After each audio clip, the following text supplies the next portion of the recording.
The first taste of rare bourbon you finally got your hands on. That's nice. At Caskers.com, we make this experience easy. Caskers is a one-stop spirit curator with an impressive selection of exclusive, sought-after, rare, and household names in the realm of premium spirits and champagne. Discover the top flavors of the year now by going to Caskers.com and using code WELCOME10 for $10 off your first purchase. Get $10 off your first purchase with code WELCOME10 at Caskers.com. Everybody's got a to-do list, dropping off dry cleaning, picking up some milk. Here's an idea. Let's save hundreds of dollars on car insurance. And the good thing is you don't have to drop off or pick up anything. All you have to do is go to Geico.com, and in 15 minutes you could be saving 15% or more on car insurance, extra money in your pocket. It just may be the most rewarding to-do you do today.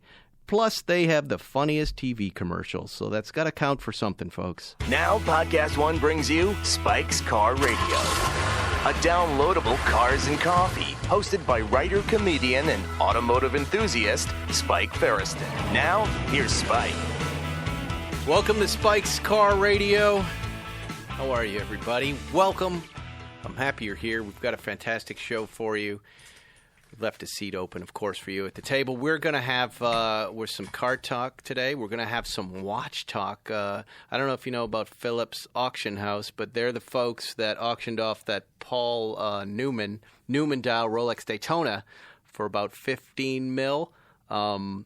Somehow they got in touch with me. I think they got in touch with me over Instagram and asked if they could come in the studio. And I said, absolutely not, unless you bring a briefcase full of multi-million-dollar Daytona watches. And they said yes. So they're coming in to tell us about their auction and why these watches are worth what they're worth. And if we're lucky, Zuckerman? Well, I have a couple. Maybe we can just take one. Right? I'm planning on mugging them. Maybe it's like candies. Now, be honest. When I told them that you were coming on, or that the Phillips guys were coming in, what did you want to do?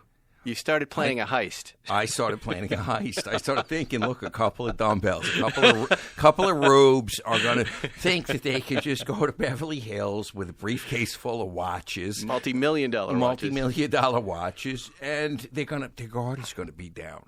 And I was just thinking, what if a guy ran up, stole the briefcase, and ran off? And you know that guy? Do you know the guy you would hire to do it? Okay. I didn't really take it that far, but I thought of a few people. We were laughing because we thought this would be really funny if we just decided to throw it all away. The families, the careers. Jerry was sitting with us, too. And we thought, let's just pull a watch heist. I don't know why I have a felonious mind, but when I think of a guy walking around with a briefcase full of a couple of $1 million worth of watches, I think, if it's not, I always used to think about, remember the diamond guys with the handcuff, the briefcase that has the handcuff? Right. And I was thinking, why would you want that thing handcuffed? If somebody wants it from you, they're going to chop your fucking hand off. That's a machete move. Yes. That's right. They're just going to chop it right off. Right. So, but see, this is what I like about Phillips, because they had the Newman Daytona here. It was on display at an art gallery, and they invited me down. And before I knew it, I'm wearing the watch. I put it on. I held it. I loved that, and all of these other watches. You put on Paul Newman's watch? I put on the watch, as did a lot of other, actual notable watch guys. You had an identical watch. You could have just easily in the mix substituted your. I could, but I seem to be one of the only people around who knew it was going to be a $15 million watch. So then you're doubly stupid. And what I liked about them is they were just like, go ahead and try it. Go ahead and put it on. I like that, and I don't want to change that about them. There were no stanchions. There was no anything else. You could run out the fucking door. Yeah. You didn't think about 50? No, I didn't. You didn't think about it? No. Why not? It didn't even occur to you? Let's take a phone call. You want to take a phone call? We've never taken a phone call on the podcast. We're probably going to regret this, but go ahead, put in a phone call, and let's see who's on there. Who do we have here? Who do you have? Austin Young. How are you? Who is it? My name is Austin Young. How are you? I'm well. How are you? I'm very well. Do you have a question for us? On Instagram. Oh, cool. So the modern market for Porsches, Ferraris, and these limited production cars, and the standard for it now is them selling at a premium. How long do you see that lasting? You mean broker cars? Brokered cars and dealerships. And dealerships, you know, knocking it up. Good question. So, Zuckerman, what do you think about that? How long are these guys? Because, the brokers started doing this. The dealers got upset in general, and they said, we deserve some of this money. And now they're tacking on 10, 15, 30, 50 grand to some of these exclusive cars. Dean Maroney will say that the first time he ever saw Now, you're going to say Dean from Auto Gallery. Dean Not everybody knows who that is. Dean Maroney from Auto Gallery says that it was really the E39 M5 where he started seeing the dealers charging a real premium. Mm-hmm.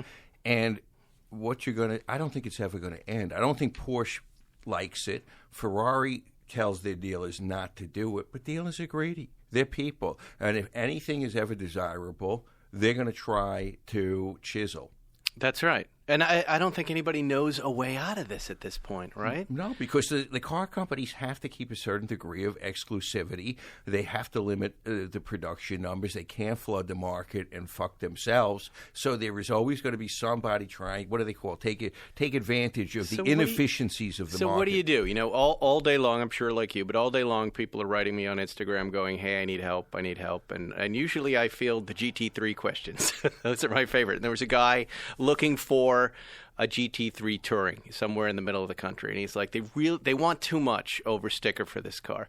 What's the strategy? Can you, I said you might. There are two, but here's what I said, and you tell me if I'm wrong. I said start calling every dealer in the United States, especially the ones without vibrant Porsche markets, like maybe Iowa, maybe so there's Kentucky, three strategies. Right? And then also the second thing was. Just let these cars sit for a little while. I'm with you on that. So that's strategy number 2. So strategy number 1 is to call all over the country. But now the smaller dealerships, if they get an allocation of one car, they're smart enough to try to trade it to the Auto Gallery or South Bay Porsche and get something that they can sell. Right. So they're hip too.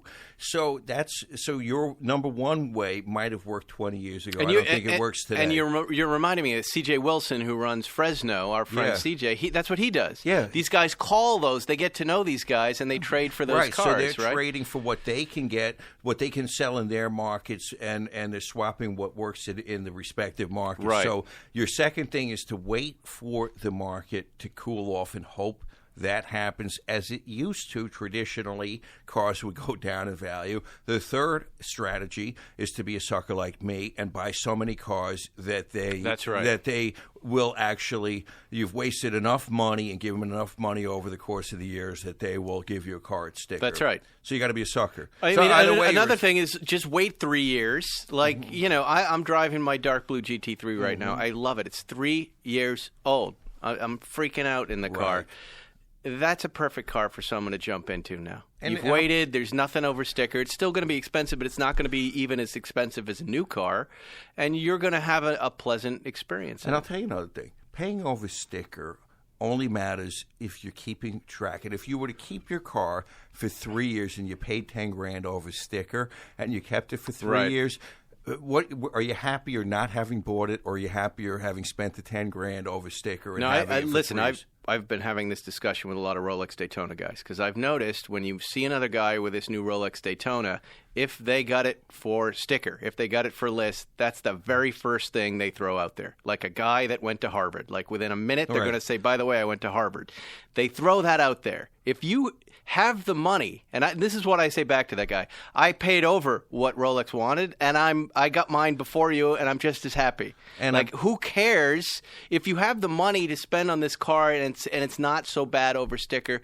You're not going to regret that if you have the money. P.S. I think half the people that say they got it at sticker are fucking lying. Yeah, that's right. I'm maybe 3/4. Yeah. All right, let's take another call. Thank you for the question. Don't ever call again. Fuck you, man. Don't say that. There are children listening. I didn't say you didn't hear it. Okay. What do you got? Hello? Who's there? Hello? Yes. Hi, this is Andrew, originally from Los Angeles, but living in Chicago right now. Okay. Details I don't need. What's your question? Yeah, what's your question? I was asking, or I was wondering, when or what are you guys bringing for Liftica Colt, and what do you guys think? There you go. What are we bringing for Liftica Colt? Are you coming to Liftica Colt? I am. I'm actually one of those random people on Instagram at Porsches that's always pestering you guys to check out the cars, but I'll be flying back. Do you have a car? I do not. I'm in medical school right now. Oh, cool. So you're just a Soon- fan. See, this is what I like about Luftgekühlt. Everyone is welcome as long as you love air-cooled Porsches. Zuckerman, I believe you're bringing the Ice Racer, right? I am bringing the Ice Racer. It's That's gonna right. It's got a position in of doors, somewhere prominent. That's good. Yes. And how much time will you spend down there?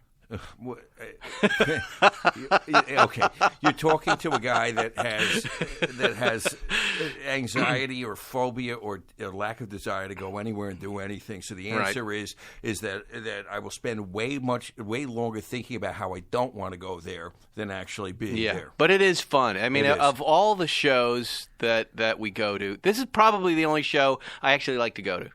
That I'll actually admit that I like to be there. I like talking to the fans there. I like the cars. There's good music. There's right. women, which you never see, and there's no pressure. Don't you? Right? There's no pressure. Show up whenever you want. Leave whenever you want. And my favorite part of the show is the old guard, the old Porsche guard, the old guys just standing there in their cargo shorts, scratching their head, going, "What is this? What is this? What did they do?" I'll tell you what they did. Patrick Long reinvented the car show. He did. He made it cool. And it's way better than anything else out there. You have another call for us? Because the Phillips guys are here. No? Oh, good. That's good. The Phillips guys are here. There they are. I want to snatch their watches. No, you're not going to take their watches. That is not. You cannot. You can't. I want to steal do that shit. The guy's laughing like he thinks it's not going to happen. Of course it's not, but it's nice of them to bring them down here. Zuckerman, I wanted to talk to you about I know you want to bring this up, but I believe it's a complete and utter waste of time and a waste of our listeners' time. But since you are a co-host here, I'm going to give you a chance to say it if you want. I think you know about how to pronounce Porsche. Okay. So if you want to really go down this road, which I don't think you should, fire away, because I think you're Fire smarter away, and I think you're motherfucker. better. Fire away, because Again with this swearing, dads have been writing me that their kids are listening. I don't give a fuck. He can turn the radio off. But just think about that. Just be nice. There might be some youngsters out there. Okay. All right. I would gladly like to discuss this issue with you, Sir You want Ferriston. it, but do you really want to debate it, or are you just trying to show off your debating skills, which No, I I'm know not are fantastic? I am not going to engage in tricks of rhetoric or sophistry to win. It's merely a logical and consistent. It's a matter of consistency and logic. Okay, Jalopnik just did a argument about this. I don't fine. think, by the way, it was Raphael Orlov and Kristen, I can't remember her name. I love their site. I don't think they did. I think Kristen did a great job. I don't think she really made her case, but I don't think they really talked about the central issue here, which is this is like CNN debating facts. There's no point to it. It's stupid. It's ruining this country. There is a point to There's this. no need to There's it. a point. When there are facts out there, they should just be because facts. you They just shouldn't be think debated. You're right, and you are not right. And we're talking about how the word Porsche is pronounced. Right. And there are some people, and I'm surprised that this gentleman here, who's a car collector who collects Porsches, has been called out several times on the podcast for saying Porsche, like a Okay, guy from so- Texas. Okay, so ordering ribs. There is an issue. I'm in the about, yellow Porsche over There's there. an issue about consistency. Okay. An application of consistent principles of pronunciation. Okay. So it's not that I am a heathen. It's not that I don't know how, if one was in Germany, how one would pronounce Porsche. Mm-hmm. But here in the United States, I tend to use the pronunciation of my fellow Americans pronouncing things in American They English. are in the minority. That is not what Americans are saying. Okay, so then here's the deal, my friend. So since we are going to pronounce Porsche as Germans, then we must apply that to all other German car companies. And you must go around and you must pronounce Volkswagen as Volkswagen. You must say BMW. You must say Brabus. You must say... Brabus? Brabus is how a German would pronounce Brabus. Right. So you are perfectly content to walk around and say BMW, but that's not how a German I would could pronounce walk into it. Target, too, and still say that, and I'm going to be incorrect because So the determination is made by the company. Okay. But then you, my friend, as being only a quarter Jewish, Yes, have a thank you. different relationship to Germans telling you how to say things. And so, that a fucking German tells me Hey, how... there's again with the F-bombs. Okay, that a German tells me how to say something is also going to make me naturally say it the way I want to.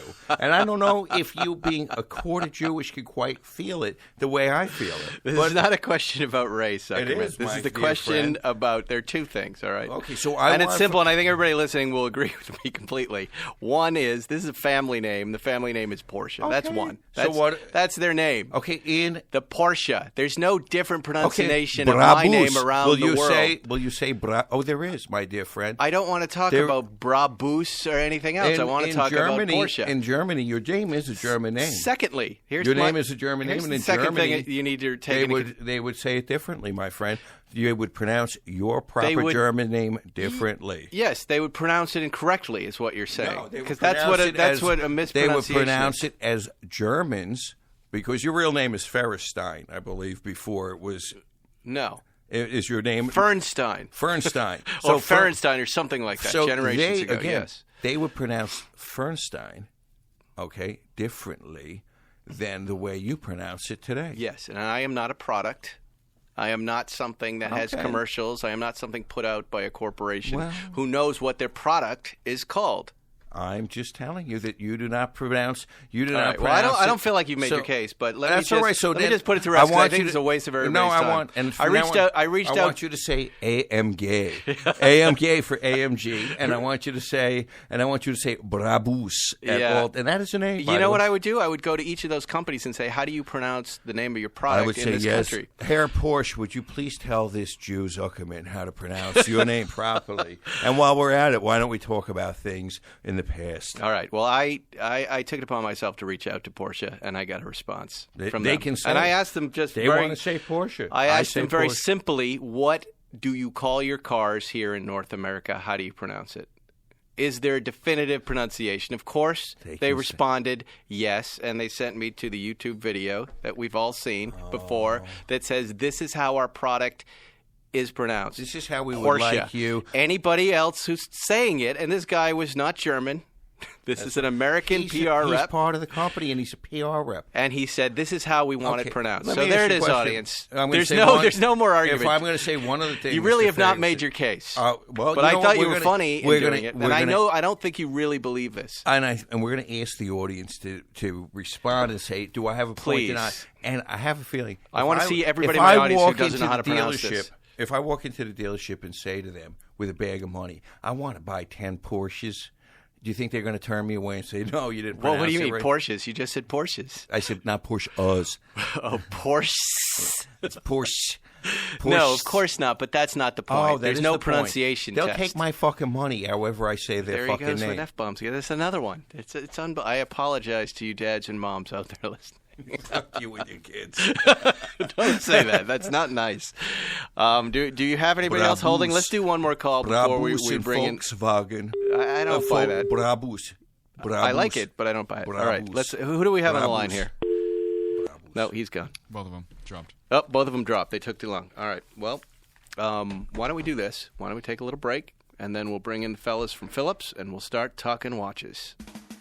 If you're looking to buy a car, you're probably familiar with the terms MSRP. You might even know what it stands for. But what does it actually mean? The same goes for invoice, list price, and dealer price. It's enough to confuse anybody. All you're really looking for is a price that actually means something. Introducing True Price from TrueCar. Now you can know exactly what you'll pay for the car you want, including fees and accessories, before you even get to the dealership. TrueCar dealers will show you the true price on cars like the one you want, all from the comfort of your home. And how do you know if your True Price car is a great price? Because TrueCar shows you what other people paid for the same car you want. And your certified dealers know this, so they set their true price competitively so they can win your business. So when you're ready to buy a new or used car, visit TrueCar to enjoy a more confident car buying experience. Some features not available in all states. Are you looking for a champion's insight from a fan's perspective into the world of sports and entertainment? Then check out In the Key with me, NBA champion BJ Armstrong. And and me, sports analyst Gerald Brown. Right here on Podcast One. We know the business, and each week we'll chat with celebrity guests and provide an informed discourse on the cultural beats of the moment. Download new episodes of In the Key every Thursday on PodcastOneSports.com, the Podcast One app, or Apple Podcasts. You're listening to Spike's Car Radio. Welcome back to Spike's Car Radio. During the break, Dean called. Our friend Dean. We told him from to come back. Yeah. Auto Gallery. From Auto Gallery. Let's just take that call before we go. Dean, are you on the air? How can Sugarman be Oh, there? jeez. Let's What just is your cut- question? Yeah. Cut with the comedy. We don't have time for it. What do you have a question? We were just talking to you about you. I think we were talking about the correct pronunciation of Porsche first. What is the correct pronunciation? You run a Porsche dealership. Well, it's somebody's name. It's Porsche. Thank you. All right. And what were we? Why were we mentioning Dean? We were talking about. A listener had a question, Dean. You can help us with this about when are dealers going to stop adding money over sticker to cars? Is that ever going to go away? Charging over sticker by the dealership. Only if they somehow demand it. The problem is there's never enough cars. You could build 5,000 GT3s a year, but there's still going to be 10,000 people wanting them. Really? And so what do you advise someone who doesn't want to pay that much over sticker? What are your best strategies that you could tell them? Well, you got to find a guy like me that you can establish a relationship with. Right. Okay. Well, I mean, it's not self-promotion, but I'm just telling you the truth. You've got to establish, a relationship with a dealer or somebody at a dealer. And what does that mean? That you have to buy a few cars? It helps. It helps. It helps. Listen to him. He's such a salesman. It helps. Well, but listen, Ferrari has. You'd have to buy every car that they offer you to get a car at MSRP. Right. But that means that if Spike wants to buy a Ferrari and he's not on the list, he's paying over window for the pre-owned car. Right. I don't see a solution. As long as they make limited amounts of cars, people are going to charge over window. And is it worthwhile calling around all these other dealerships, or are people kind of wise to that at this point? Calling Iowa, calling Kentucky, calling Georgia. Well, the maybe not problem Georgia. there is, well, even our dealers up north are only getting a few cars. Right. The bigger dealers are the ones that get a lot of cars. And Porsche is trying to stop this, as you know, by making the 911, making the touring package. But it's still happening. There's just too many people that want the car. Well, so I don't see how you stop it. I really don't. Greed is never going away. No, it's not. So there you go, folks. There's the answer to your That's question. right. Dean, thank you for calling in. We have to run. Thank you, guys. All right, talk to you soon. Let's bring in the folks from Phillips.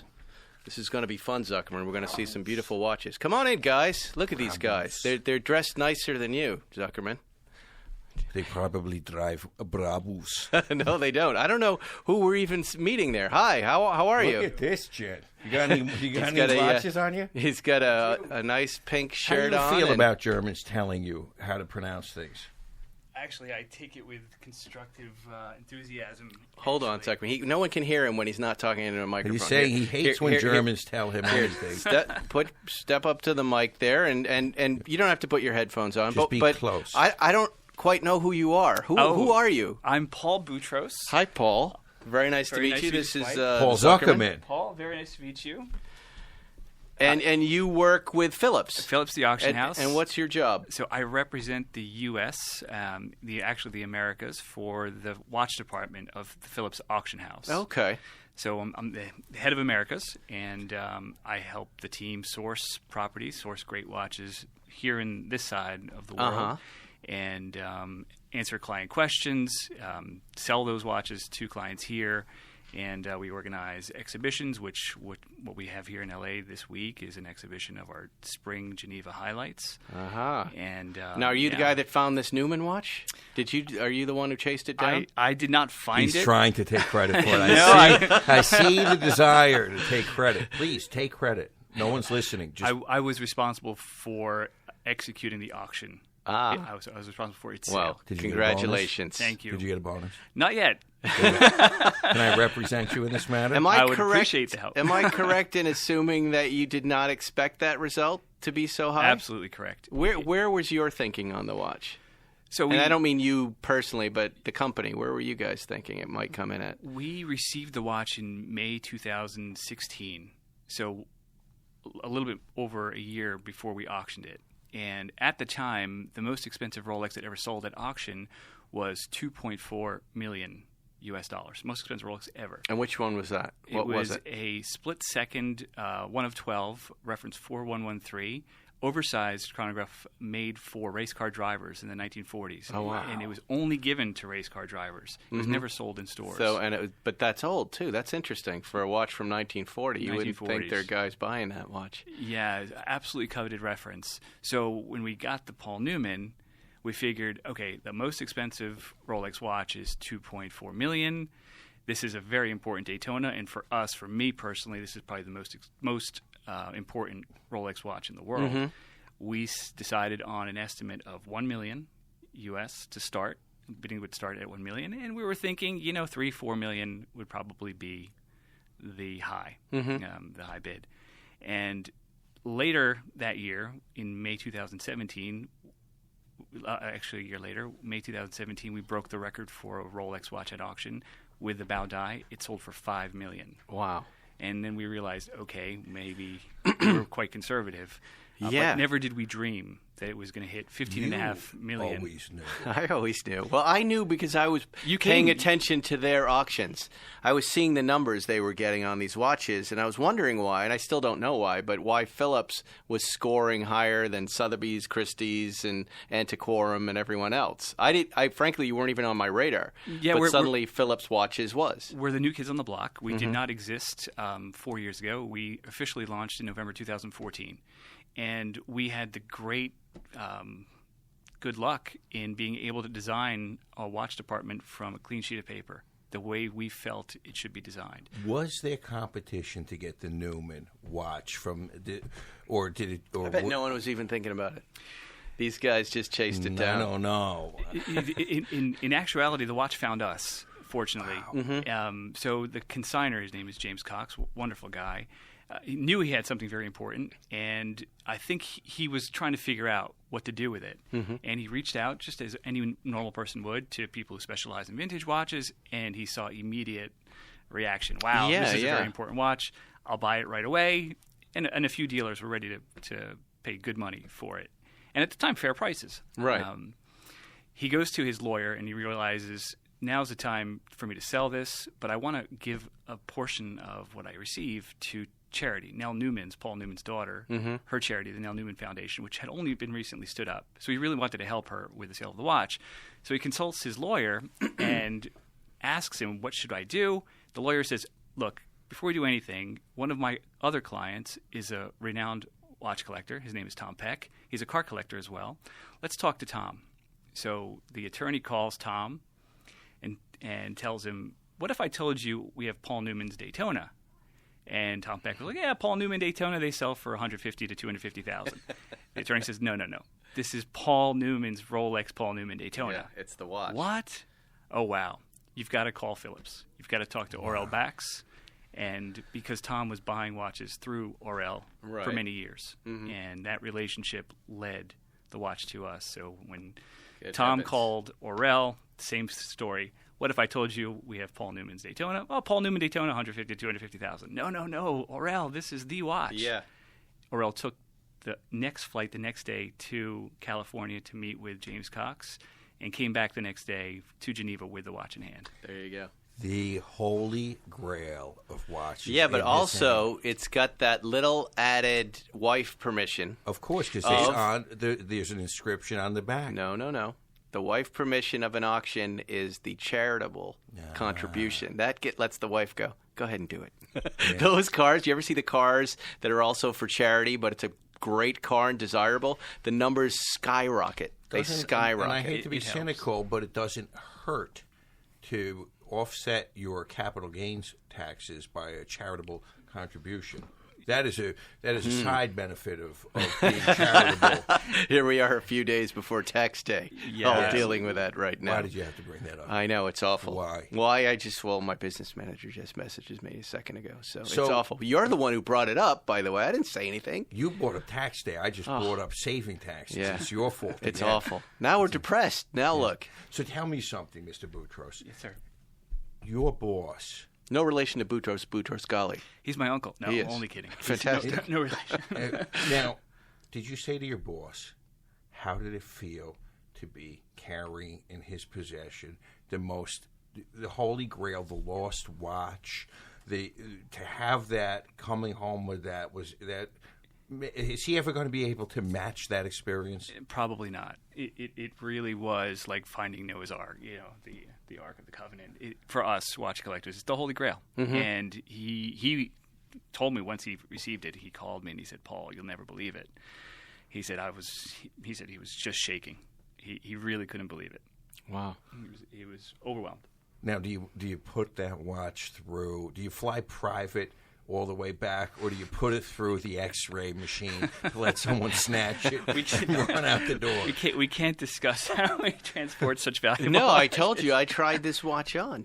I thought you guys were. Yeah, you came and visited us. Very gracious with the watch. You was let it lots really of the watch? It was absolutely the watch. I don't believe that. With no doubt. I showed you the pictures. This is your old man memory now. No, you could. They could give you another watch made to look like this. That's a ridiculous notion. Do you think that if I was the watch guy, the watch auctioneer, I would have a replication to let people try on? I think more than likely I expected stanchions and you can look at it from afar, but what you guys did that I found so interesting was you let the watch guys of note, the social media people, hold that watch and take pictures of that watch, and it got the message out pretty quickly. We really and did. It wasn't just everyone. It was, I think I probably shouldn't have been in the club that I saw of people who were holding the watch, but what? Look how good his watch looks. What has he got?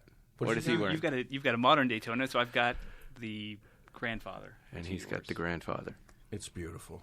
Thank you. Can I buy that from you? It's not for sale. That's like a red cake. He's here to talk about an auction. You brought watches with you? Yes, I brought some. What did you bring? But first of all, tell us what this auction is, when it is, and what it is all about. Yes, so our first auction. Don't open those yet. Our first auction of 2018 is a special thematic sale dedicated exclusively to the Daytona. Wow. It includes vintage and modern Daytonas, just 32. The sale title is Daytona Ultimatum. It is the absolute finest collectible Daytonas ever assembled in one sale. What's the earliest Daytona ever made? It was launched in 1963. 63. There you go. Similar year to the 911. Porsche 911, the 901. There you go. Taproot Daytona. Taproot. We're both 63s and 64s. Yes. So it's been in continuous production since 63, and it's evolved gracefully over time. Isn't that interesting? Yours is the latest generation with a ceramic bezel I could see. And it's still a classic. It's an iconic watch that has stood the test of time. The vintage examples look equally relevant today as they did back then. And where is this auction going to be taking place? So it's going to be held in Geneva. In Geneva. On May 12th. Okay. And that's going to another auction is going to follow immediately after, and that's our Geneva Watch Auction 7, our 7th auction in Geneva, which is a various brand, various owner sale, some of the finest wristwatches across many brands. And but most people aren't going to fly to Geneva, so I'm guessing we can sign up online and watch this thing go down. You can watch the auction live. You can bid online. We have a world tour for the sale. The first stop was Hong Kong, then to Singapore, and now in L.A. Then the watches will go to London, then come back to New York, April 26th through the 30th. And where do most of these watches end up? Is there any one country that's buying them up? Wristwatch collecting is an absolutely global hobby. Phenomenon. Totally.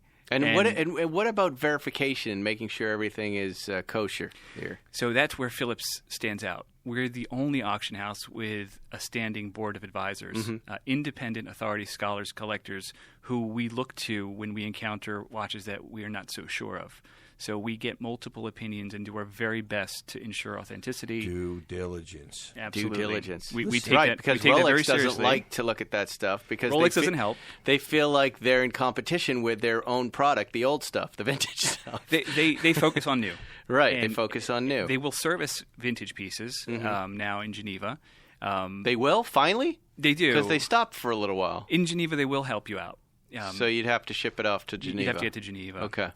Rolex USA, not so much. No. But other authorized Rolex or Rolex divisions across the world will sometimes help. Yeah, what I heard was you would turn it in for service, you'd get your service papers, then you'd sell your watch with Rolex service You got papers, it. and then occasionally there would be mistakes, and You then know this Rolex was on the Rolex. hook, Right. for it. So they shut it down for a little while. So I think as of about 3 or 4 years ago, Rolex Geneva started to offer the service. It's not cheap. Rolex charges. So it's like a Ferrari Classiche kind of thing where Exactly. they verify and they help you and restore parts. And when you say not cheap, so I send them my 6263. What are they going to Your charge me? 6263 would probably cost about $15,000 to service. Really? Yes. Wow. Well, I'd still be making money on that watch. And what is a 6263? That's What is that? That's the Well, watch you just tried to buy off his I wrist. understand, but people listening don't know what you're It's the talking about. reference 6263. Now, your 6263, is that, how many millimeters is that? It's 37.5 millimeters. Is that the normal millimeters? So Or they come in different sizes? They evolved over time. So the very first generation was the You're reference. wearing 40 right now. I understand. Exactly. So the very first generation was reference 6239, which was about 37 or 36.5 millimeters. Then it grew slightly with the 6262/6264. The case grew about a half a millimeter or a millimeter, and then 37.5. That was the last case size for the manually wound Daytonas, what we call vintage Daytonas. In 1988, when Rolex introduced the first self-winding Daytona with a zenith-based caliber, the case grew to 40 millimeters, and they kept the 40 millimeter size to this day. Even after, in 2000, when they introduced their own in-house caliber, the 4130, it stayed at 40 millimeters. And with the ceramic bezel, today's latest 116500 in steel, it's still 40. Encyclopedic knowledge. I would buy a watch from this guy. Well, let's look at some, and maybe we can Thank bid you for on saying them. that. These are some of the watches, or all of the watches that you're selling? I brought you a handful. A handful. Oh, my God, Well, you this is lucked exciting. out. He's opening a From cardboard box Daytona here. Ultimatum, we had There's armed foam. security accompany There's me. velvet. for what Oh, we you have did have here. armed security. Is that There's the no armed security out there. the elderly gentleman over there with the Guy who's mustache? sleeping He's outside. laughing. Yeah. So That's do you it. want to start with... He's like, I'll shoot a bullet right through your head, Spike, if you don't shut up. I'll give you guys the option. Do you Okay. want to start with the earliest, a model from 1963? Yeah, let's start from the beginning. You got it. This is great, and we'll take a couple pictures if we Holy- may. Look at these So we got a- beautiful watches. These are going to be part of the auction. These are part of Daytona Ultimatum. Wow. So what we have here is a one that we've named the Ancestor. Wow. Look at that. I've got protective plastic that I'm just going to remove here. The Ancestor. So it's from 1963, the first year of production. Before Rolex settled upon the name Daytona, they called it the Le Mans. Really? And the first advertising that Rolex did for this new model, they called it the Le Mans. And very soon afterwards, it's another 24-hour endurance race that they chose to name it the Daytona. So Beautiful. What a beautiful watch. And so clean. God, that looks new. what you find with any new Rolex product introduction, whether in historic times or even today, the watch evolves with very subtle differences, even within the first year of production. And what makes this a perfect example? Are it box and papers? Is it condition? It is the finest one we've ever seen of a double Swiss underline. So these are some of the nerdy details that make collectors go crazy. Double Swiss underline, Zuckerman. And what would be the estimate on this most beautiful watch Early I've ever one. seen? So the estimate is $100,000 to $200,000, and Unbelievable. it's because of the quality. Uh-huh. It has survived without ever having been polished. It has survived without hardly ever being worn. So all the enamel in here, which is the tachometer scale, all that enamel is perfectly intact. The facets and edges and curves are exactly as Rolex made them, and as it left the factory in 1963. Oh, so the you're lume going to plots, lose so much money in a minute. There's This luminous hour markers that help you tell time in the dark. All those luminous plots are original and were never touched and haven't flaked off. Wow. The hands are original. Would you be insane to wear this watch? You would not if you wear it carefully. You got to wear it. May I hold it? Yes, with pleasure. Just be careful with it, you collecting watches is you can wear them and enjoy them. A watch like this, you do want to be kind of careful because you don't want to hit it against a doorknob, for example. Or a microphone or headphones. So I brought. You like that? All right. Let's see something else. See. Oh, bring a loop.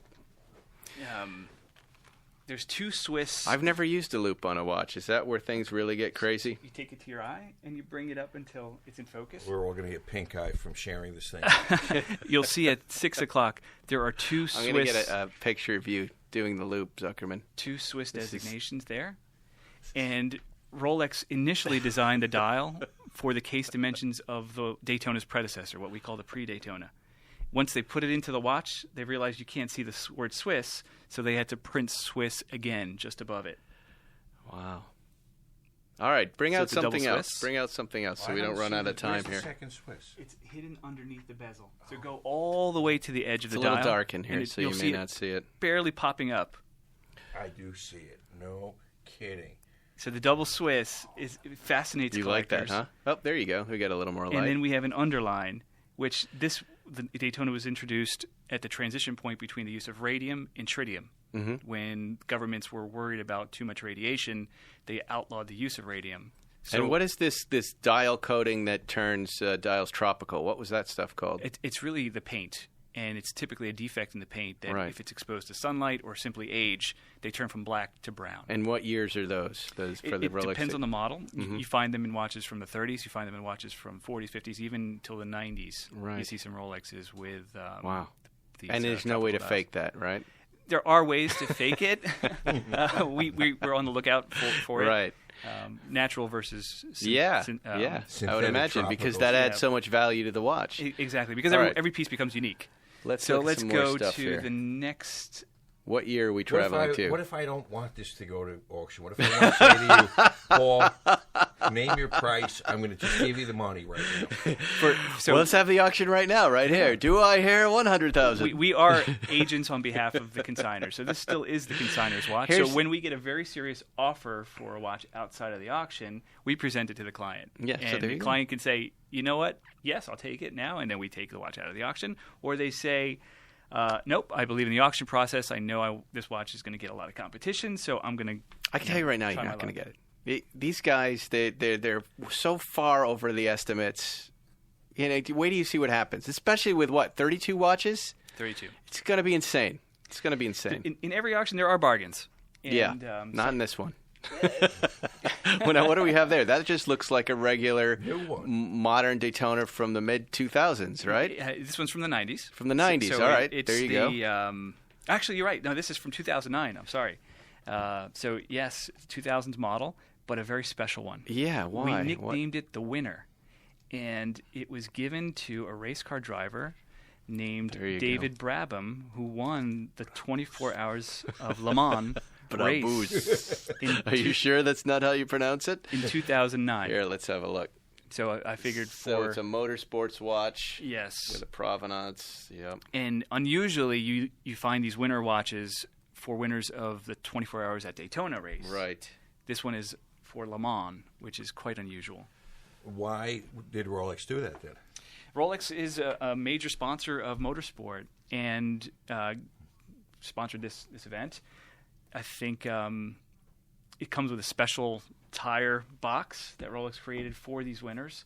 And the full package and the guarantee paper shows that Rolex sold it to the Le Mans organization. Just a very rare watch, never been polished. It comes with signed boots. How long has Rolex been involved with automotive brands and racing?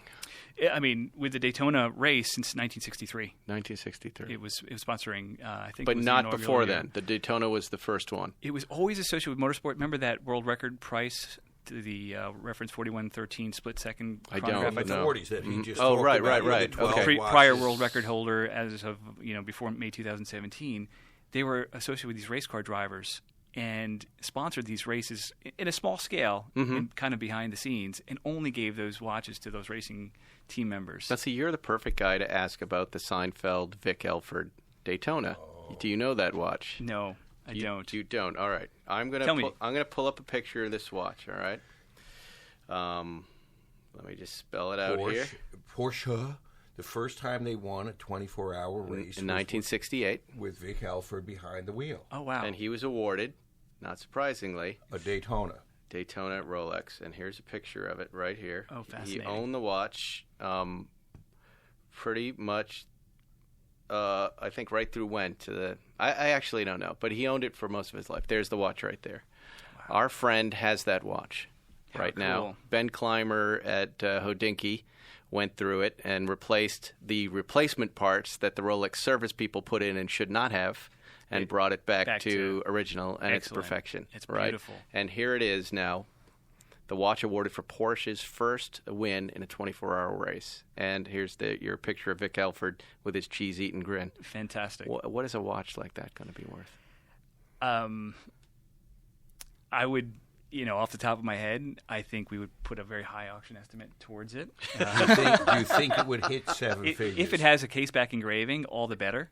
It would enhance its value slightly. It has paperwork, and it has a letter from Vic, who handed over the watch. Yep, I mean... And he has the whole story. In fact, Vic Elford is still alive and called Jerry about the watch. And said, you said who it was? Oh.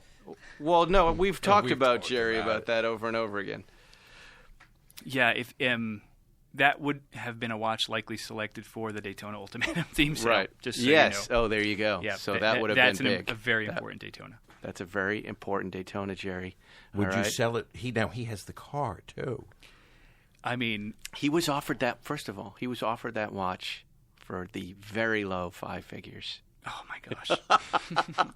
And he turned it down repeatedly. Wow! And I would trying to strangle him. Yes, we were all going, "You get the watch," but he didn't believe. He didn't believe it. He didn't understand the whole vintage Rolex thing, and he also just didn't believe in the value of it.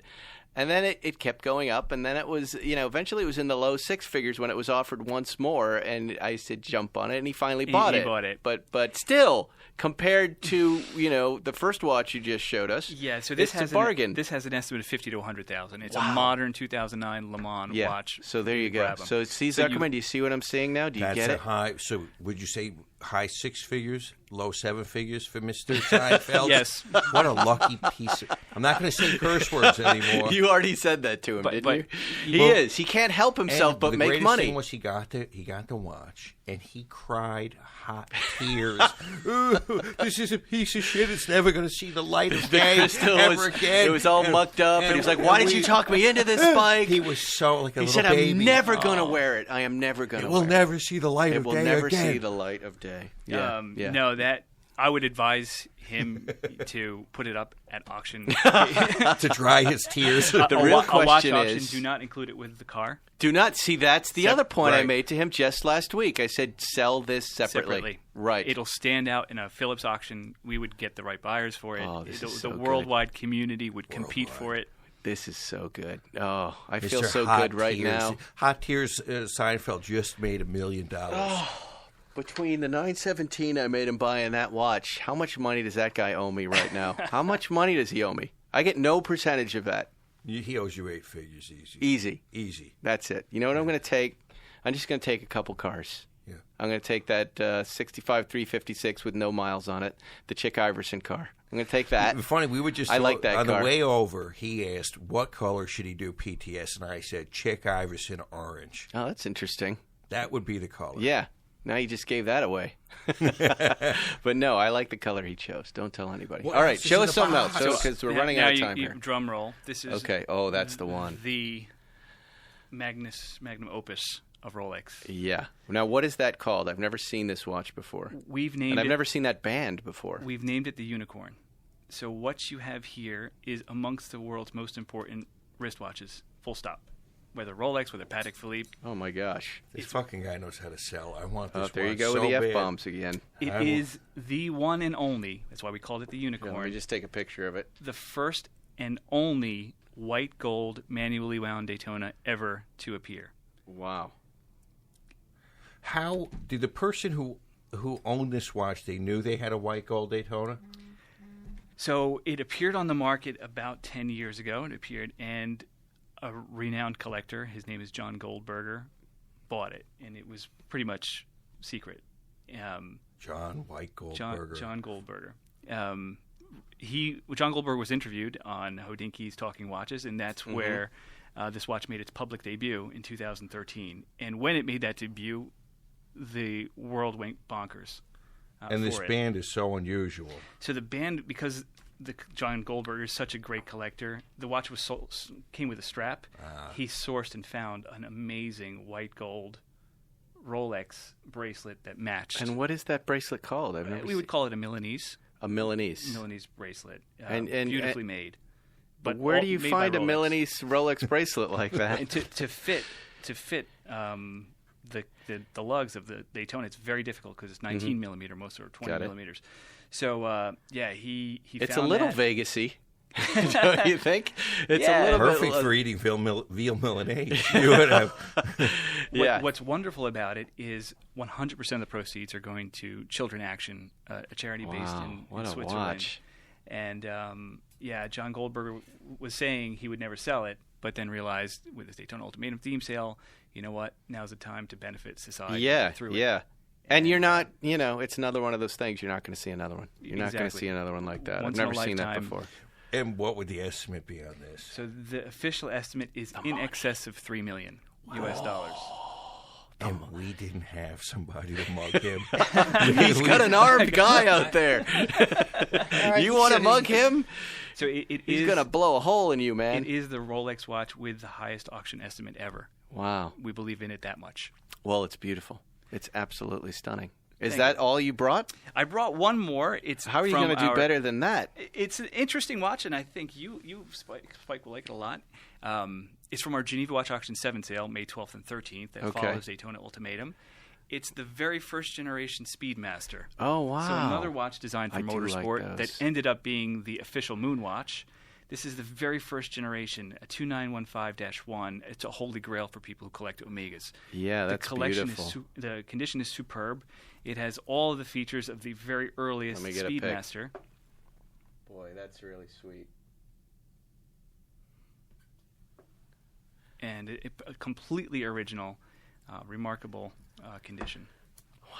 Estimate? $150,000 to $300,000. So quite reasonable, Zuckerman. Relative to the, I'm having overload right now. I've lost. Can you believe marbles. There's this whole world that you didn't really know about, and now it's right here at our table? You guys should come. Millions, as you said, millions of dollars in watches in a cardboard box, and he comes in with. Well, that's the best way to do it. You don't want to be. Under the radar. But I love. What year is your Rolex Daytona? So the one I'm wearing, it's a watch from 1986. I purchased it from the original owner. And Jubilee bracelet. The Jubilee bracelet. He bought it with a Jubilee bracelet, but I wore it for I bought it in 2005. So until just recently when Rolex introduced the GMT Master on Jubilee bracelet, I realized how good sport watches look with Jubilee bracelets, and I put it on this. And it gives it a different look that I really like. Then maybe that's what I'm liking about it. It's a really, little different. Really gorgeous. It's the Jubilee bracelet. That's what you're reacting to. Is that what it is? Yeah, it is. For sure. I know. It changed the look a lot compared to the Oyster. And it's nice. Yeah, it does. It gives it a whole different look. You're just going to buy that right off his wrist, aren't you? Right. Just like that. He buys stuff all the time that we bring in here. Cars, watches. And look, you feel like you need that. You don't think that's too small for your wrist? With the Jubilee bracelet, I think not. I've never seen one that has that presence on his wrist, because I think we are similarly wrist sized. Well, we can find that for you. That's not going to be too hard. Well, I'll walk out of here and I'll forget all about it. But right now, I have to say I'm very impressed with now this I can gentleman. See it from here. Look at he that. knows what he's doing. He's got the touch. You're right. The Jubilee bracelet does make it look chunkier. It does. It works. Normally, this watch at 37.5 millimeters is going to be too small. Too dainty. But with the Jubilee, it's an absolute home run. And I'm going to go to the restroom right now, and I won't be back. Your switcheroo. Yes. Here's the switcheroo. Have you ever thought about a briefcase handcuffed to your wrist? No, because it's too obvious. It's too obvious, I'm begging to be robbed. Somebody just goes up and chops your hand off. Yeah, No, you're going to be these fine. are under the radar. So I welcome you guys to come visit us In Geneva. And Geneva, if folks listening, we were talking an awful lot about watches, and not everybody's going to get to see them. This is available online to look at, this catalog. Phillips.com or PhillipsWatches.com. PhillipsWatches.com, and it's called the Daytona Ultimatum. The Sale. Daytona Ultimatum Sale. You call Paul Boutros. Yes, Cousin of Boutros Ghali, Ghali. nephew Paul, and he's going to hook you up with one of these beautiful watches. Well, thank you so much for bringing Thank these you in so here. much for This having me, has been Spike. really Paul, fun. pleasure to meet you. We You have as to well. do this again. Next time you're in town with some stuff, I want you to come back with some other stuff. We'd be and very happy to. open our eyes to some other brands. Absolutely. and more accessible brands. That would be cool, too. Yeah, we have watches that start at $2,000 and they go up, but we search for the very best. So that $2,000 watch is going to be the very best example of that $2,000 watch. Fantastic. Excellent. Zuckerman, do you have anything to add? I want to start carrying around a box with several $1 million. I think that it would really improve my mood all day long. I want to have a guy with a gun near me all the time. That's what I would really like. Shoot him. No, I don't want to shoot him. Shoot her. It's people in traffic. Shoot them. Anyway. Folks, thank you for listening to Spike's Car Radio. Spike's Watch Radio this week. Next week, we'll have another fantastic guest. We'll see you then. Bye. Ravens. Thanks for listening to Spike's Car Radio. Download new episodes every Wednesday on the Podcast One app or subscribe now at Apple Podcasts or PodcastOne.com. You love podcasts, the stories, the laughs, the unexpected turns. But when this episode ends, the silence starts. Not anymore. Audiobooks.com turns that silence into your next great adventure. With over 450,000 titles, from bestsellers to hidden gems, your love for listening just found its new best friend. And because you already know the joy of audio, we're giving you 3 free audiobooks to start your journey. Imagine your favorite podcast, now with unlimited episodes. That's audiobooks.com. Keep the story going. Sign up for your free trial at audiobooks.com/podcastfree today. Because for podcast lovers like you, the end of an episode is just the beginning. That's audiobooks.com/podcastfree.